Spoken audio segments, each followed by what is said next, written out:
بسم اللہ الرحمن الرحیم۔ صرف 5 منٹ کا مدرسہ قرآن و حدیث کی روشنی میں 16 ربیع الاول۔ نمبر 1، اسلامی تاریخ۔ 2 دوستوں کا تذکرہ۔ قرآن کریم کی سورہ کہف میں 2 دوستوں کا تذکرہ کیا گیا ہے۔ ان میں سے ایک دولت مند تھا، اللہ تعالی نے اس کو بہت سا مال و دولت اور نعمتیں عطا فرمائی تھیں۔ اس کے انگور کے باغات تھے جس کے چاروں طرف کھجور کے درخت لگے ہوئے تھے اور بیچ میں شاندار کھیتی تھی، مگر وہ خدا کا منکر، متکبر اور گھمنڈ کرنے والا تھا۔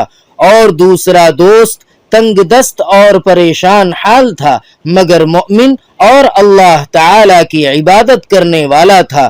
ایک مرتبہ دولت مند دوست تکبر اور گھمنڈ میں آ کر کہنے لگا کہ میری یہ دولت ہمیشہ رہنے والی ہے اور کوئی طاقت اسے چھین نہیں سکتی۔ اس کے غریب دوست نے کہا کہ تم اپنے مال و دولت پر اس قدر گھمنڈ مت کرو، کیونکہ ہو سکتا ہے کہ اللہ تعالی مجھے تم سے زیادہ مال و دولت سے نواز دے اور تمہارے مال و دولت کو آسمانی آفت اور خدائی عذاب سے برباد کر دے۔ آخرکار ایسا ہی ہوا کہ اللہ تعالی نے اس کے باغوں اور کھیتیوں پر عذاب بھیج کر تباہ کر دیا اور وہ افسوس کرتا رہ گیا۔ یقیناً اللہ تعالی مال و دولت پر تکبر اور گھمنڈ کرنے والوں کے ساتھ ایسا ہی معاملہ کرتا ہے۔ نمبر 2، حضور صلی اللہ علیہ وسلم کا معجزہ، تھوڑا سا پانی پورے لشکر کے لیے کافی ہونا۔ حضرت انس رضی اللہ تعالی عنہ فرماتے ہیں کہ ایک مرتبہ نماز کا وقت ہو گیا تو جو لوگ مسجد کے قریب تھے انہوں نے وضو کر لیا اور پانی ختم ہو گیا، جس کی وجہ سے دوسرے لوگوں کو وضو کرنے میں مشکلیں پیش آئیں، تو رسول اللہ صلی اللہ علیہ وسلم کی خدمت میں پانی سے بھرا ہوا پتھر کا چھوٹا سا لوٹا حاضر کیا گیا، جس میں حضور صلی اللہ علیہ وسلم نے اپنی ہتھیلی مبارک پھیلانی چاہی، مگر لوٹا چھوٹا پڑا، تو آپ صلی اللہ علیہ وسلم نے اپنی انگلیوں کو برابر ملا کر اس میں رکھا تو پانی اتنا بڑھ گیا کہ اس سے 80 صحابہ رضی اللہ عنہم نے وضو کیا۔ نمبر 3، ایک فرض کے بارے میں، نماز کا درجہ۔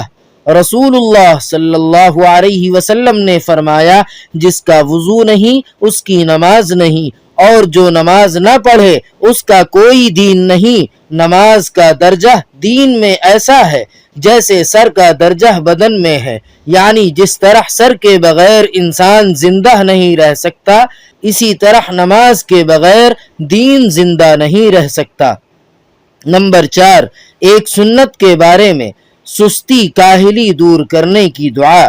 رسول اللہ صلی اللہ علیہ وسلم اس دعا کا اہتمام فرماتے تھے، اللہم انی اعوذ بک من العجز والکسل۔ ترجمہ، اے اللہ میں عاجزی سے اور کاہلی سے پناہ مانگتا ہوں۔ نمبر 5، ایک اہم عمل کی فضیلت، بیویوں کے ساتھ اچھا سلوک کرنا۔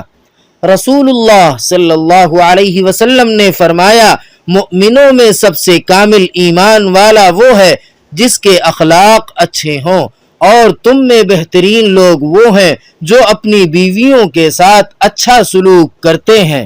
نمبر 6، ایک گناہ کے بارے میں، شرک کی سزا۔ قرآن پاک میں اللہ تعالی فرماتا ہے، بلا شبہ جو شخص اللہ تعالی کے ساتھ شریک قرار دے گا تو اس پر اللہ تعالی جنت کو حرام کر دے گا اور اس کا ٹھکانہ جہنم ہوگا، اور ایسے ظالموں کا کوئی مددگار نہیں ہوگا۔ نمبر 7، دنیا کے بارے میں، اپنے بیوی بچوں سے ہوشیار رہو۔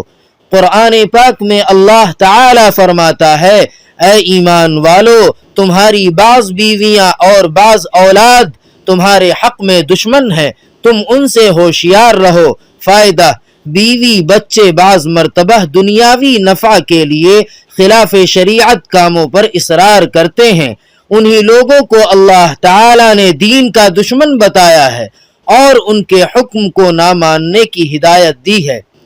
نمبر 8، آخرت کے بارے میں، جنت میں سونے چاندی کے باغ۔